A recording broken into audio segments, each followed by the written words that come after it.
Now, look, regarding Wikileaks, I mean, this is just my own opinion and basically my gut feeling about this whole thing.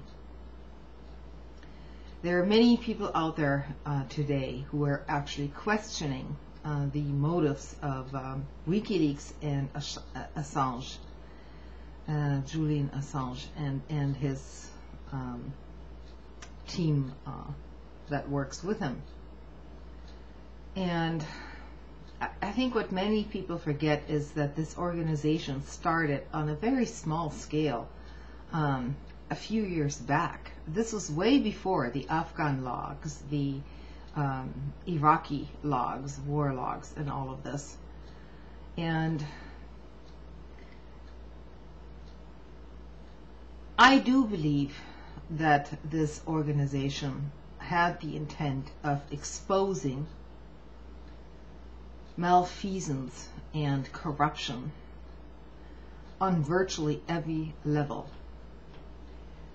Now, the information that they got and the leaks that they received from various sources, which we don't really know about, are now being questioned, particularly in the U.S. press. And basically what they're doing is they're trying to shut this website down, as are many other governments, because the information out there is quite embarrassing to many governments, not just the US government, although that's where the leaks, pertain to for the most part right now. I tend to think that this guy had no intention of harming ordinary people. What he tried to do is to get information out there which contrasts the public, so-called public diplomacy of any government, which includes the US government, and the inherent contradictions between this public diplomacy and what is actually going on behind the scenes. So I do believe that people have a right to know about this. These latest leaks are not high-level communications. For the most part, these are low-level diplomatic cables. Over 600,000 people have access to this. And rest assured, every intelligence agency worth their salt has access to this material.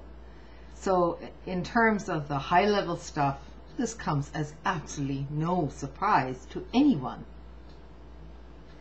If you really believe that people who are working at the UN don't know that they're being spied upon by other governments, you're basically naive. Everyone knows this.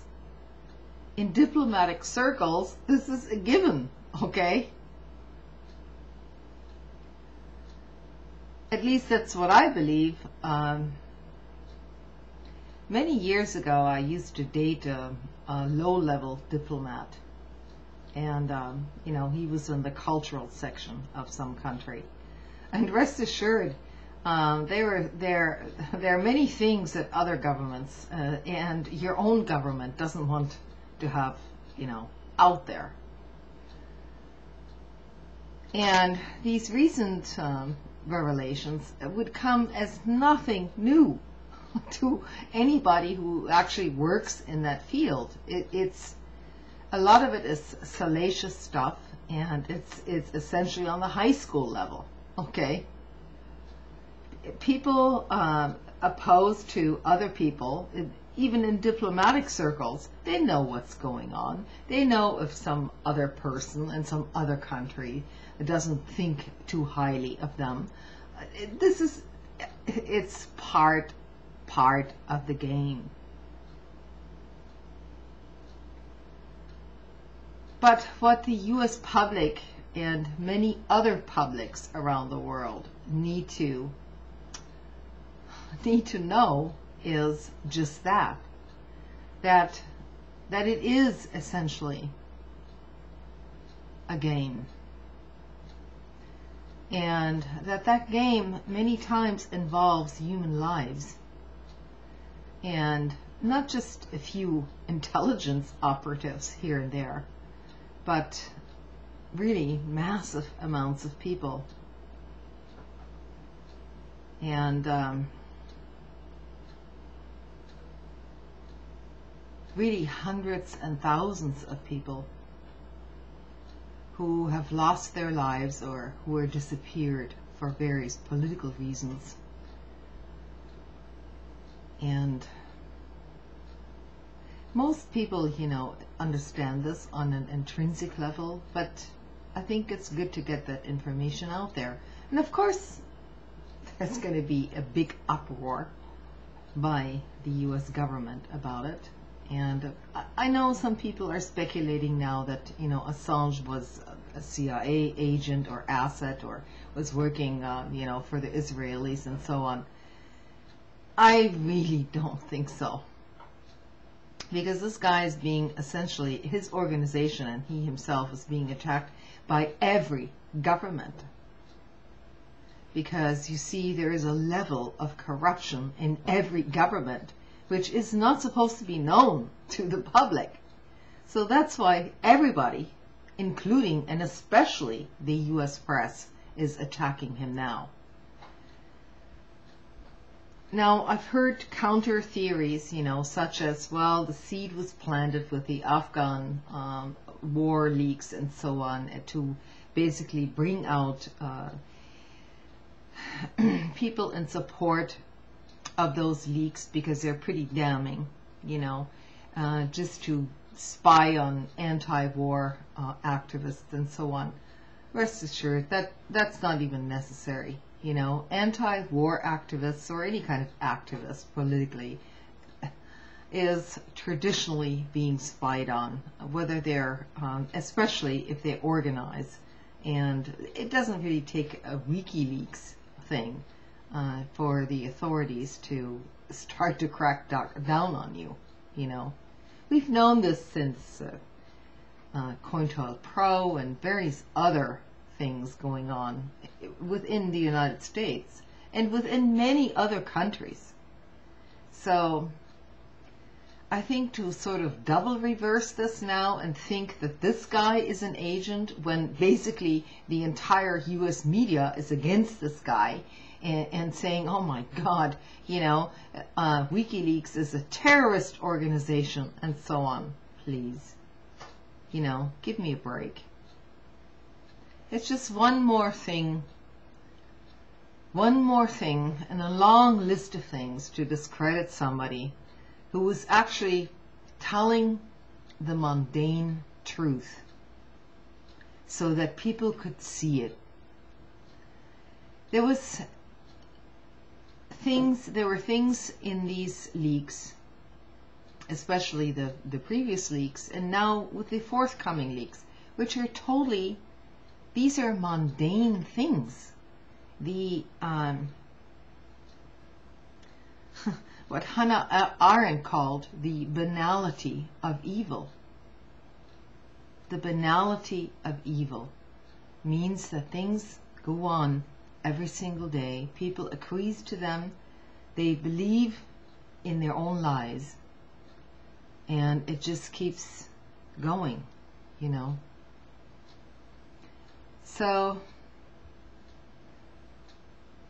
it's going to be interesting to see what's going to happen with WikiLeaks. I expect that this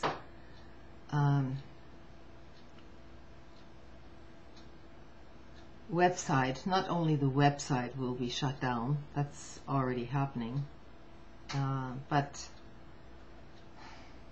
Assange is going to be arrested under some circumstance, like the stupid rape charge, and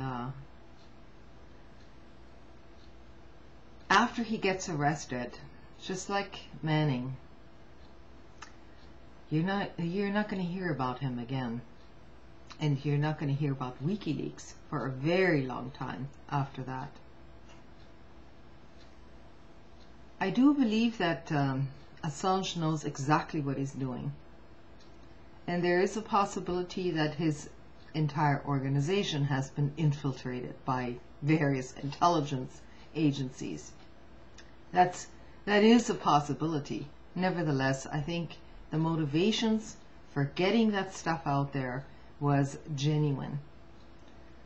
And don't be too surprised if 2 years from now you will never hear, after his arrest or assassination, if you never hear about any of the stuff again. It wouldn't surprise me one bit, because the attention span of people doesn't even last 3 months.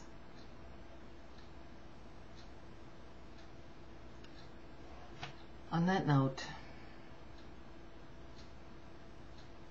I hope you try to follow that story as best as you can, which might actually be impossible.